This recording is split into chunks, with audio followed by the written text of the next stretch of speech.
welcome everybody. We're so glad you're here today. We have really two special guests for our LinkedIn sales think tank around deep sales. So I would like to introduce you to our special guests. First off, I'm Angelika Saini. I'm a LinkedIn senior manager within our sales solutions business. And what does that mean? It just means that we get to work with some of the best and biggest B2B organizations on leveraging our data and technology to help sellers and marketers bring themselves together. So I am excited to introduce to you Jeff Hawks and Amy Volas. Amy, I'd love to give you an introduction first and let you tell our audience a little bit about yourself. Thank you. I'm happy to be here. My name is Amy Volas, and I'm the founder and CEO of Avenue Talent Partners. We're an executive search firm that focuses on helping early stage startups hire executive sales and CS leaders. So that is our jam. In addition to that, I'm an LP at Stage 2 Capital. I'm a strategic advisor, and I do a bunch of other stuff as well to pay forward all of the good things in the ecosystem that I care so much about, which is sales and startups. So my background is out of enterprise sales, sales leadership, and startups, and I am excited to talk shop. So let's do this thing. Oh, fun fact about me. I wanted to be James Bond when I grew up, and I've made it so well known that somebody recently, it's still in the plastic because I don't want it to get ruined, my very own CIA badge. Oh, okay. That is definitely not something you put on your LinkedIn profile. I like it. No, I might start putting it there, but no, not right now. Good. Fun fact. Awesome. Jeff. Yeah, happy to introduce myself and to be here with both of you today. My name is Jeff Hawks. I'm a partnerships director at Lyra Health, where we work to bring life-changing mental health resources to organizations as part of their benefits packages. I've been in sales for a little over a decade, have a deep understanding and passion for sales, specifically the world of kind of channel sales, partnerships, and the mental health and healthcare space. So I'm thrilled to be here with everybody and look forward to chatting more. What is not on my LinkedIn profile is that, I think if I'm not in front of a computer, I'd prefer to be on a river with my kids. Fly fishing is kind of where I will escape from my, it is May is Mental Health Awareness Month. I know that we're just kind of wrapping that up, but my little safe space to escape to is a river up in the mountains. So happy to be here.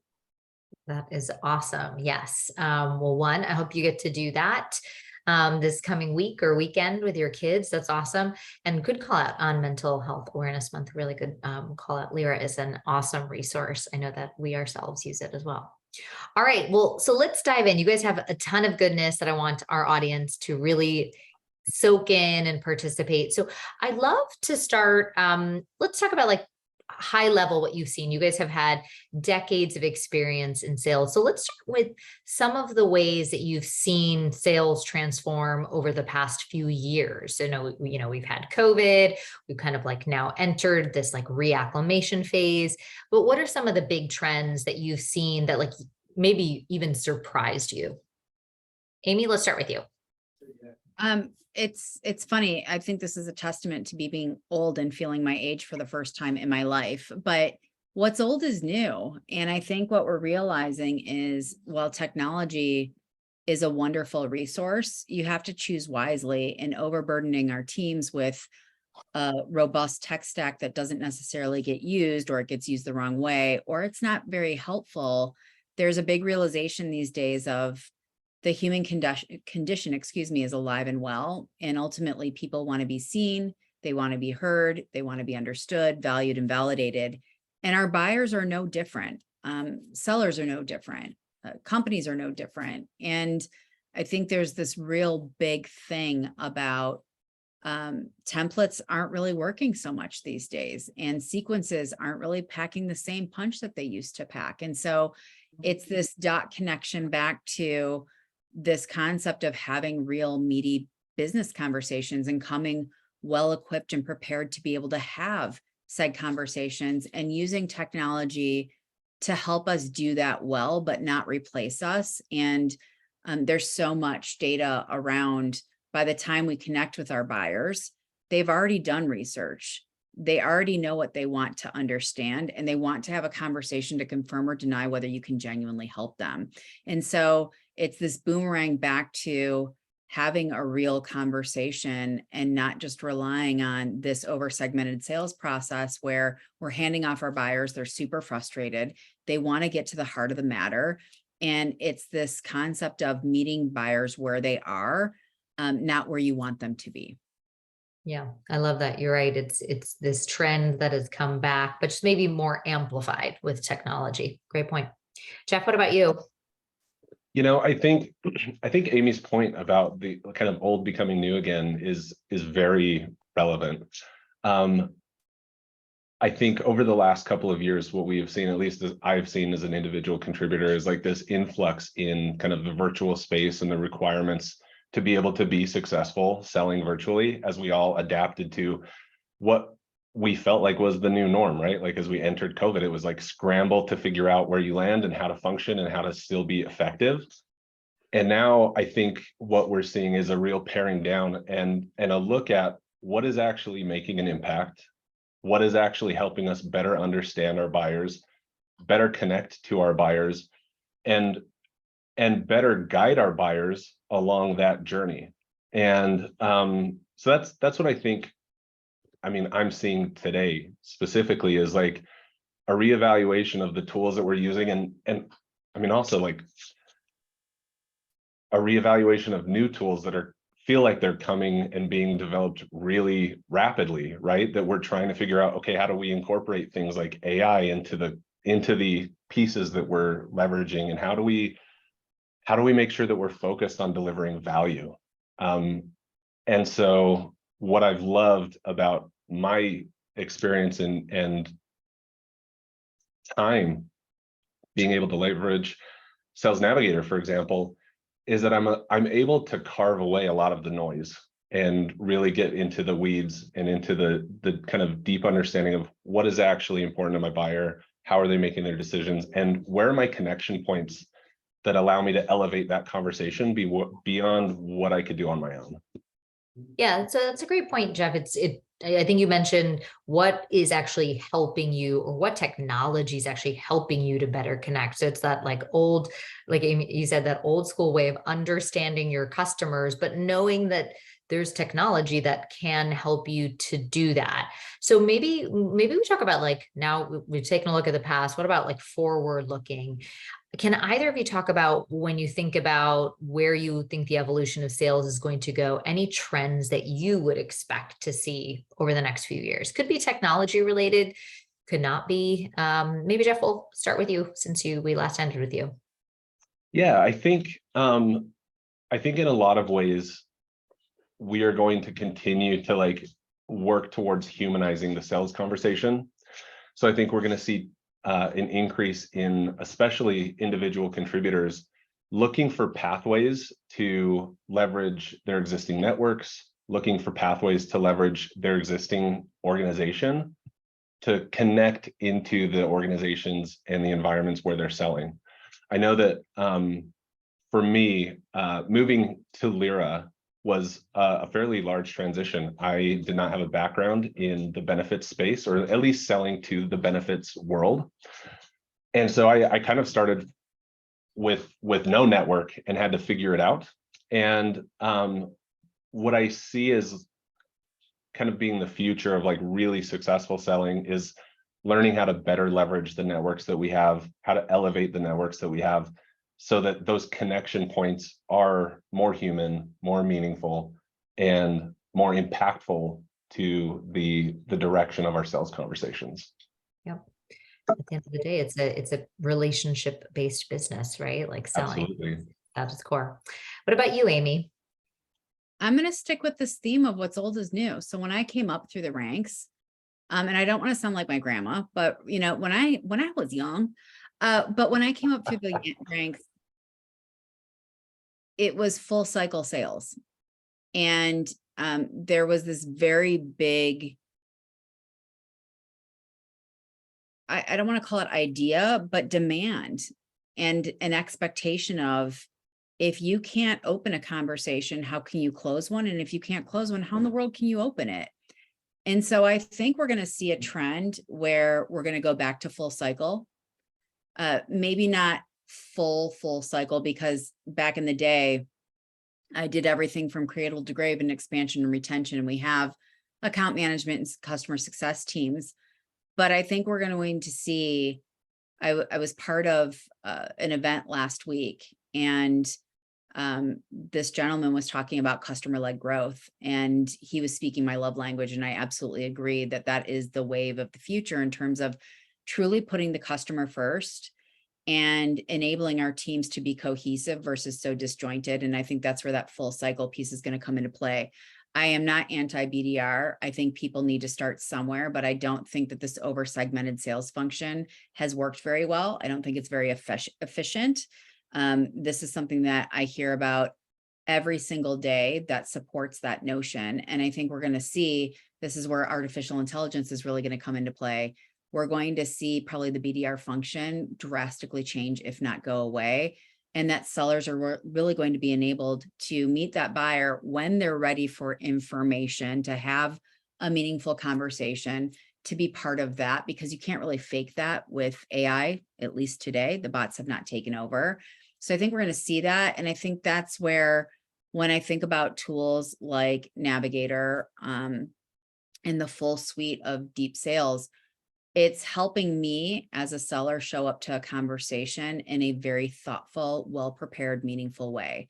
And those are the tenets of that business conversation. And I think if you can't do that, you're in real big trouble in sales, and organizations are probably going to consolidate and focus on that kind of function, because buyers aren't going to tolerate it. They won't need to, and they can be displaced by a bot as we grow. So that's how I see it.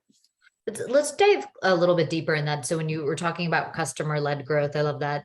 Where do you see the technology filling in? And maybe let's maybe even get into the tactics. Like, is it on starting a conversation? Is it on prioritizing? Like, where do you actually see that, that deep sales approach? Let's talk about that, really helping to advance customer-led growth.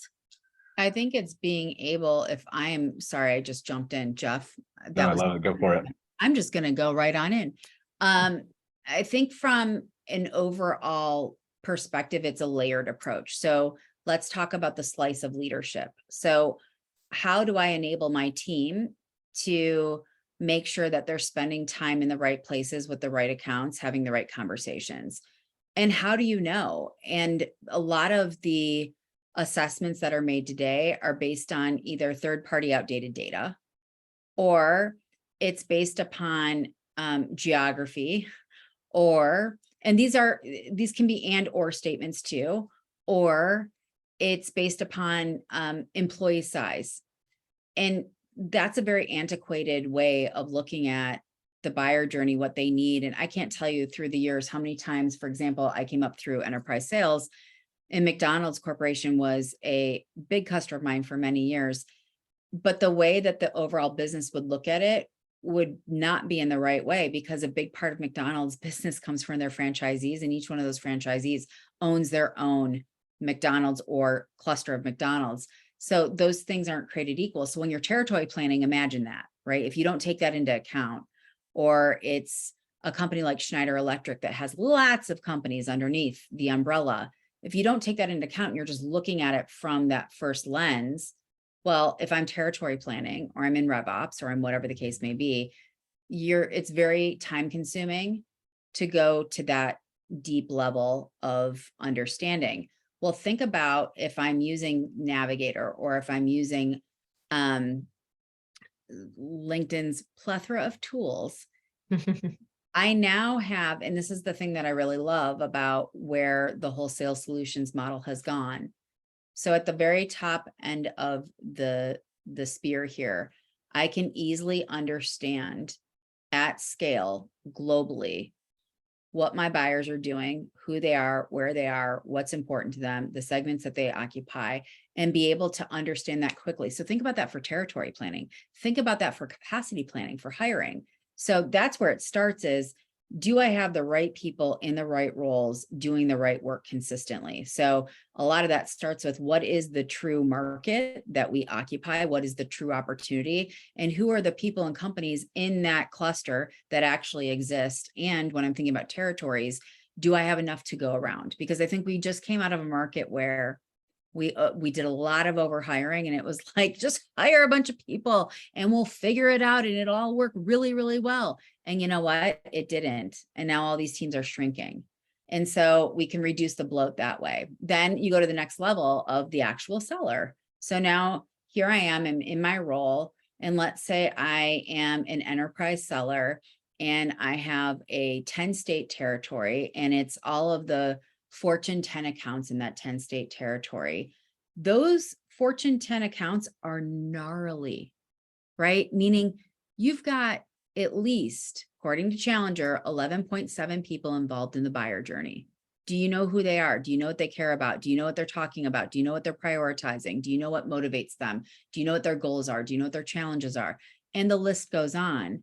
Well, I can just go over to Navigator and go beep, boop, boop, beep.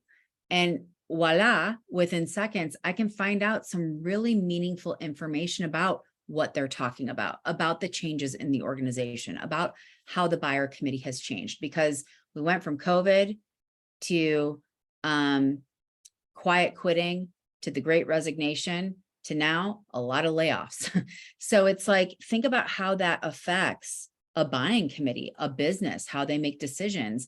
And if you're in enterprise sales, what they were prioritizing maybe 2 years ago could be very, very different today. And if you're not in tune with that as a seller, and discovery isn't a one and done thing that you do just in the first step, if you're not in tune with that, you're in trouble. And that's where I see your suite of products really helping me be able to do that in real time, individually. I don't have to wait for a report. I don't have to wait for third-party data that I don't even know where it comes from. How many times, Jeff or Angelica, has this happened to you in your sales career where somebody says, here's your territory, here's a list, and here are your leads. And you're like, awesome. And then all of a sudden you're talking to people who are like, I'm not in that job. I haven't even, or it's like beep, boop, beep, wrong number, or it's email kicked back, or it's, why are you talking to me about this? I don't even, what is this? You have bad data. And the thing about data and artificial intelligence and all the things that we're talking about, what you get back is only as good as what's put in. And the cool thing about LinkedIn is it's by LinkedIn, for LinkedIn, about LinkedIn, to LinkedIn. They own their own data. And if you don't, if you think I'm lying, try to get their data, they will smack you down like it's nobody's business. So it's, it's one of those things. And Angelica, I'm talking about you like you don't work at LinkedIn. You know this to be true. You work there. And you're protecting your data, but it's your data and you have insights into things that happen like this. That's powerful. I mean, Amy, it's not apparent that you were a seller at all back in the day, because wow, you just sold our solution. We weren't even going there, ladies and gentlemen. We already went there. No, but I love all of that. And what I think is really nice is that in a way, even all of the technology, the elements, the tactical elements that you were talking about are still coming back to the themes of humanizing, creating connection, because ultimately all the technology is doing is allowing you to enable that relationship, right? Enable intelligence about the customer, enable yourself about the economic environment that your industry or your customer sits in. So that's fantastic. Jeff, like as an IC, maybe you can even take this as a level deeper. Are you continuing to see the, the challenges that Amy talked about, or how have you tried to automate your process yet combined it with the human element to really, at the end of the day, what we're trying to do is grow business? Yeah, absolutely. So the way that I like to describe what Amy just went through is actually maybe best described if I roll back the clock a little bit on my own kind of experience. And as a younger person, I was in the military as a flight medic at one point in my life. And I had an experience where we were flying an aircraft full of patients from Germany back to the United States. And a piece of documentation was incorrect. one of the times that had been documented on a patient's chart was in a local time rather than our flight time, which was Zulu time. And because of that, we had a major problem in the way that we were taking care of that patient. They received the medication early. It became challenging and problematic, and we kind of paid for that for the rest of the flight. The patient was fine, everything was fine, but it emphasized for me, and it's something that I think of often, that without a clear window of what you're dealing with, you can't make the best decision for the moment that needs to be delivered on. And so that lesson has stuck with me as a seller, because without a clear view of what reality actually is at any given moment, I think Amy articulated this very, very well, that like the output of technology is only as good as the input of the data, right? Without that clear view, we can't help but trip over our own feet. And so the beauty of what Sales Navigator gives me as I think about how I'm putting together a strategy for outreach is it allows me to be sure that the people that I'm reaching out to are the right person, that they are at a stage in their journey where they are likely to be purchasing. I get insights into their behaviors that help me better understand who they are, where they are at, so that when I reach out to connect and when I'm working to make that connection, that it feels meaningful to them rather than just another pestering mosquito that's just hovering around their head trying to get their attention. And that for me has created more than maybe anything else, that has created pathways to successful conversations than anything else that I've engaged in. It's really having that clear view of exactly what reality actually looks like, because we can make assumptions all day long, but unless we know what is real, we're going to trip.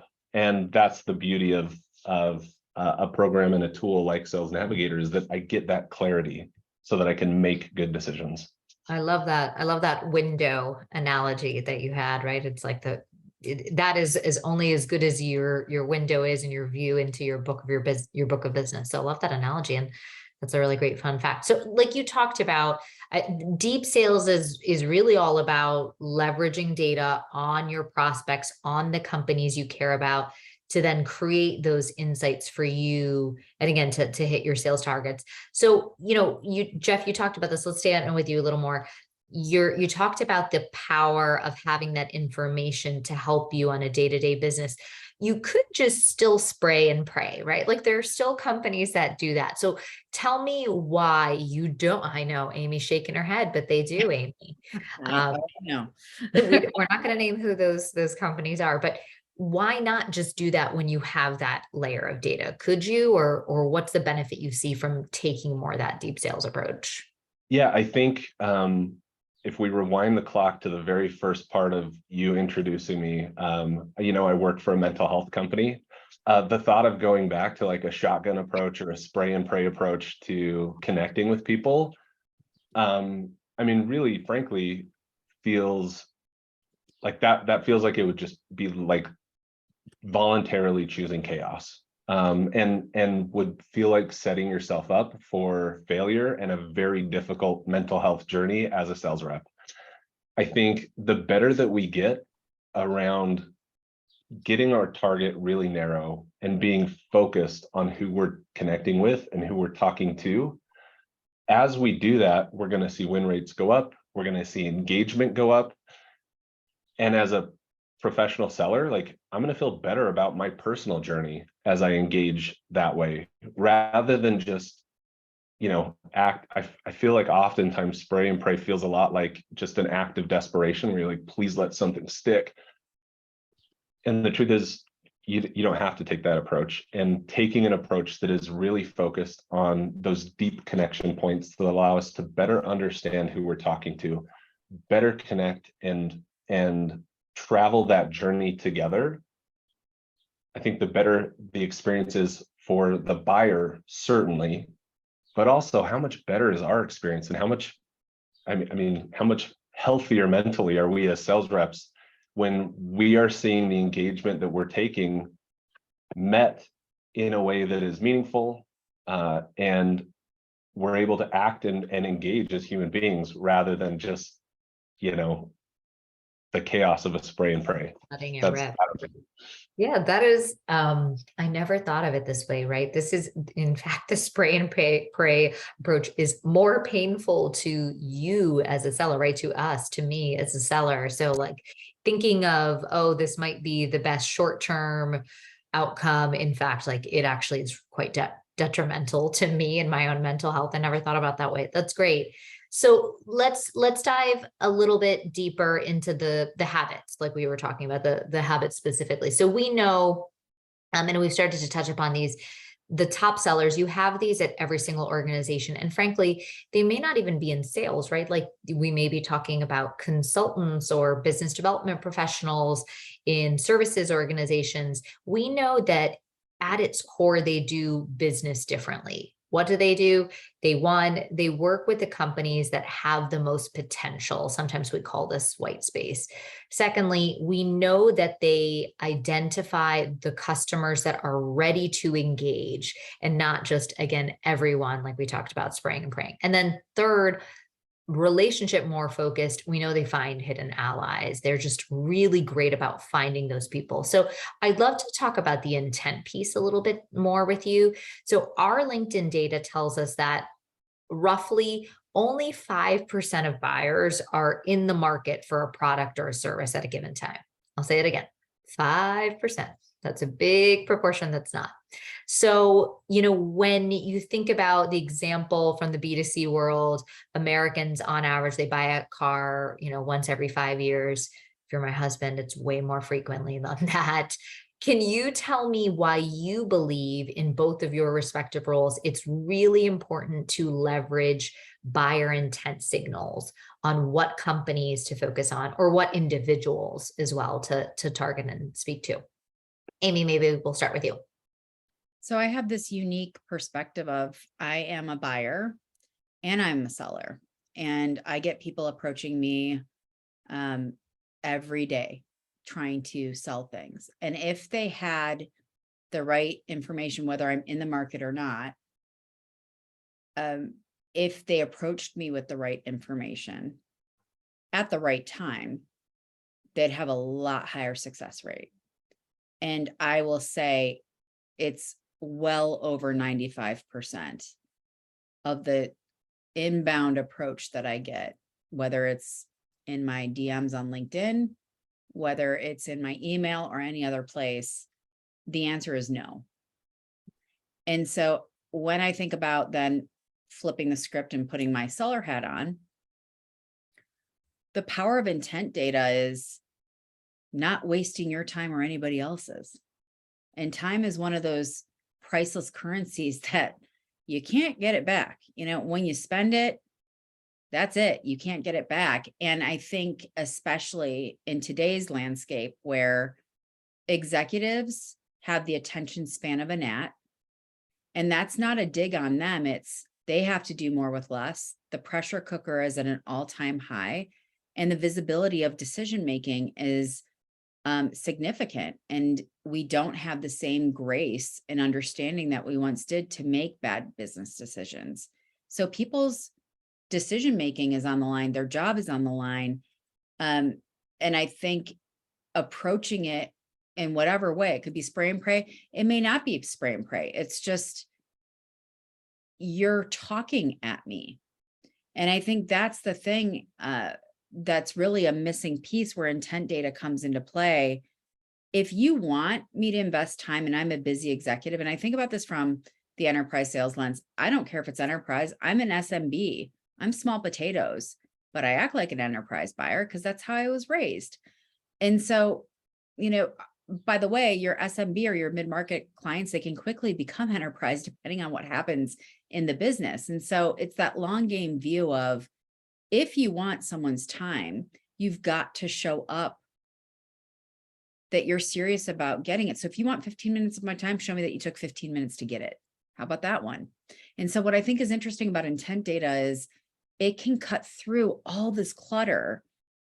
And we've used the term, Jeff, I think you're the first person on this conversation or in this conversation to introduce it, the word assumption. And that fun little adage about like, when you assume you make, we all know how it ends, right? everybody looks foolish. Why give it up to chance when you could have information about what people are doing, even if they don't realize it? Because I talk about this a lot. There are 6 different reasons why buyers engage and ultimately purchase. 1, you help them solve a problem. Everybody talks about problems. Okay, we all know that. But there are 5 others. You help them reach a goal, you help them get better, you help them pinpoint a blind spot. That's where intent data can really come into play. You can help them be the hero of their story, not yours. And you can help them reduce or remove risk. So the interesting thing about all 6 of those things, think about the power of intent data for that. So now if I understand that this buyer has no idea even who I am. So let's think about it from a startup perspective. LinkedIn has brand recognition. People know who LinkedIn is, right? That being said, if I'm an A-round startup and the space is a little cluttered, nobody knows who I am. Nobody cares about it yet. So if I could have that intent data to understand, well, wait a second, this cohort or this kind of buyer or this industry or whatever it might be, there's something really interesting about what's going on with them that can directly signal a driver of demand for us to help them. I can pinpoint that blind spot of something that they didn't even consider. So my cold email can carry weight to say, well, wait a second, you're a company that is directly correlated to healthcare, let's call it. And now we're entering 2024, and 2024 is going to be an election year. And healthcare is usually somewhere on the docket of what people are talking about.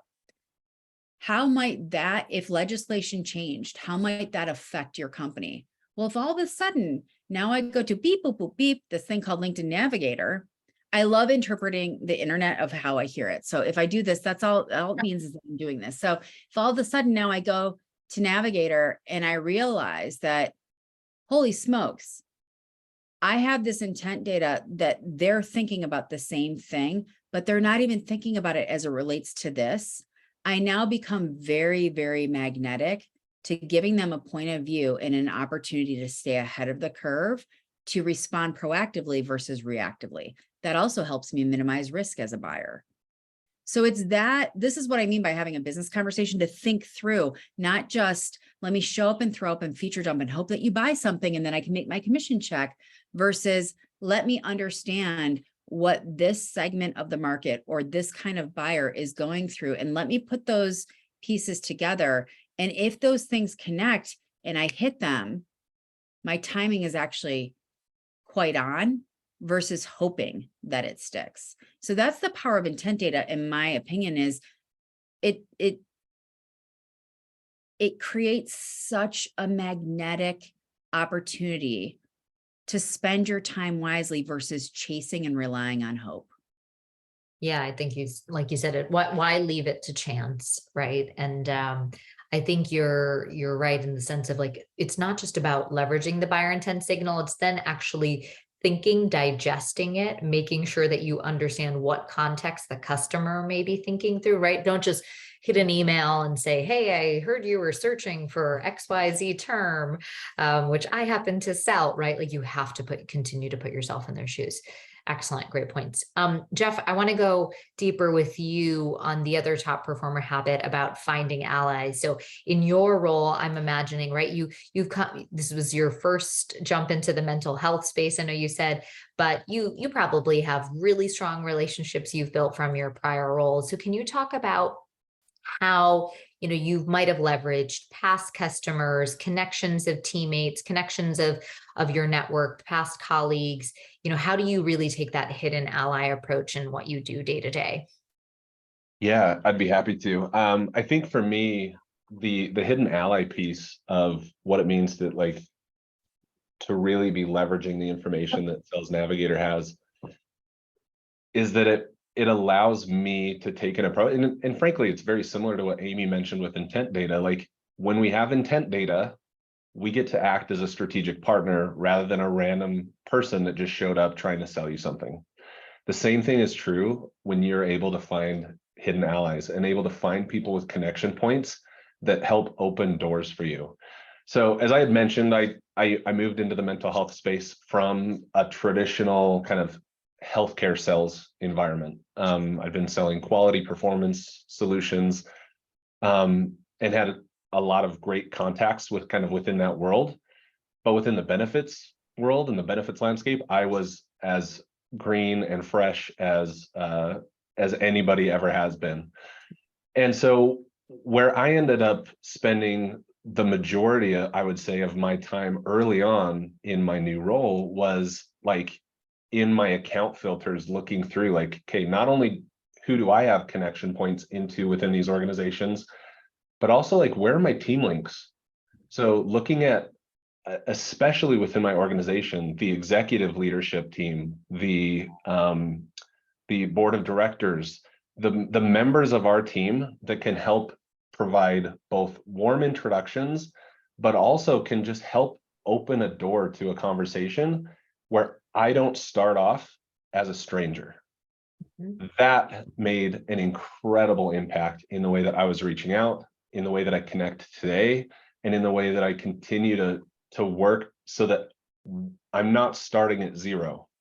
When you have that warm introduction, when you have a friendly connection, when you have that door opened for you, you start out of the gate as a strategic partner or as a consultant, or as, like, I describe myself on my calls, like a guide. Like, hey, you're exploring this benefit space, you're exploring mental health support for your people. Like, that's a tough thing to navigate. Let me help guide you through it. Having those connection points opens the door and transforms my role from being, again, the sales rep that is just randomly blowing up your email or your phone, to being someone that is looking at those intent scores and going, okay, this is a good moment. Do I have a warm introduction? Do I have an open door to the conversation? And I can say, hey, like, let me take you by the arm and walk down this path with you, rather than throwing something against the wall and just hoping that it sticks. And that has been the real value of those introductions, and the ability to connect through things like team link connections, past work environment, and network. So it's been great. Yeah, I mean, it boggles my mind when I hear people or sales reps say, "Oh yeah, I just went in blind, like didn't look within my network, didn't look." I mean, like at the end of the day, what we talked about at its core, sales is a relationship-based business. And so using technology to just surface up and down the stack, who knows who. And to your point, Jeff, sometimes it's just about getting intel, right? It's about surfacing up information so you can be more informed, a better consultant, a better partner. Like Amy said, I'm going in, I understand your business even before you get the introduction. So, okay, fantastic. All right, we're going to take a pivot. We have about 2 more questions. So one, I would love to know, is there anything we missed that top performers do that you believe we didn't talk about, what they do differently than you think the norm? Do you want me to go first? Yes, please. Yeah. They care. And so they're not just thinking about their goals, their agendas, their talk track, whatever the case may be. They actually care to understand what's going on, and they care about being on the journey with the buyer, because that buyer's success is their success, and you can't fake that. You cannot fake care. So when you care, that's when you get a lot more curious. That's where you want to do the research. That's where, they would chuckle right along with you, Angelica, just like me, where it's like, I could never imagine just showing up cold to a call and being like, so what keeps you up at night and what do you do? And I mean, just like things that you can easily find out about, or things that you don't ask, right? When you care, it's funny how you will immerse yourself in your business and how you can genuinely help, and more importantly, how you can't help, because buyers don't expect perfection, but they do want some honesty. Mhm. And on the flip side, how you can help and being able to have that dot connection that I think everybody looks for. But on the flip side, you're immersing yourself in their industry and what's going on in their world. And how others like them are prioritizing things and how they're thinking about it. So when you do have that discussion and you can have a meaningful, meaty business conversation, you actually have something of substance and consequence to say. And you're not just going through your script. Because how many times have you talked to somebody or seen somebody or worked with somebody, coach somebody, manage somebody, whatever the case may be, where they only know how to do this one thing and say this one thing. And then when you go off script or you're taking a left turn when you thought you were going straight ahead, and it's like, it's just a deer in headlight. It's like, what? Wait, I don't know. I'm not sure. And it's okay. You don't have to have all the answers, but the tertiary surface level-y, what's happening in the world, in the business, et cetera, and being able to flow with that, you do have to do that. Yeah. And I love it. You can't, this is not a fake it till you make it. You No, can smell no, it a mile away. yes, no, please, no faking till you making. No, that's a no hope here. That's it. We're in a no fake it till you make it zone on this particular session. Jeff, anything else you think top performers do? You know, I think Amy really just nailed it. I think maybe in line with that, or something that I could add to it, is just the recognition. Like, I think top sellers recognize that the people they're selling to are actually people. Like, it's a recognition that the conversations that are taking place, the connection points that are taking place, have to be grounded in a shared respect and in a recognition of the importance of that relationship. I think that very similarly ties to caring, but I think is a little nuanced in that, like, when I go into a conversation and, you know, speaking about mental health specifically, is about probably as human a conversation as you can have, right? Like, when you're talking about the challenges of mental health within an organization, those are very difficult conversations to have, because oftentimes the benefit leader that I'm speaking to is like living those challenges with their teams. And so where I see real meaningful success within both my organization, but also outside, as I see people selling, it's a recognition that, like, we're not selling to like, not only are we not robots, but we're not selling to robots either.